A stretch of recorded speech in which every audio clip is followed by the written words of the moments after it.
Ang mabuting balita ng Panginoon, ayon kay San Mateo.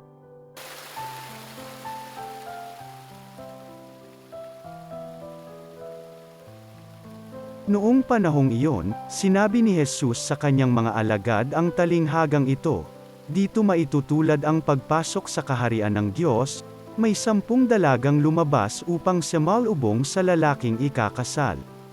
Bawat isa'y may dalang ilawan.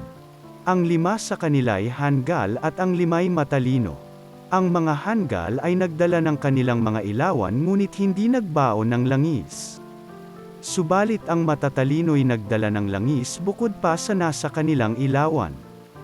Nabalam ng dating ang lalaking ikakasal, kaya't inantok silang lahat at nakatulog.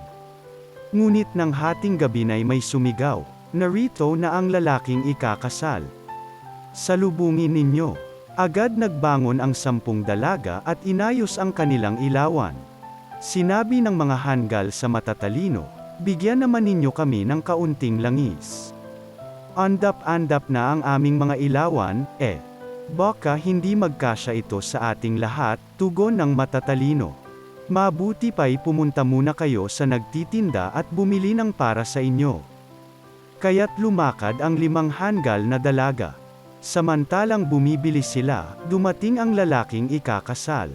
Ang 5 nakahanda ay kasama niyang pumasok sa kasalan, at ipininid ang pinto. Pagkatapos, dumating naman ang 5 hanggal na dalaga. 'Panginoon, papasukin po ninyo kami,' sigaw nila. Ngunit tumugon siya, 'Sinasabi ko sa inyo, hindi ko kayo nakikilala. Kaya magbantay kayo, sapagkat hindi ninyo alam ang araw ni ang oras.'" Ang mabuting balita ng Panginoon.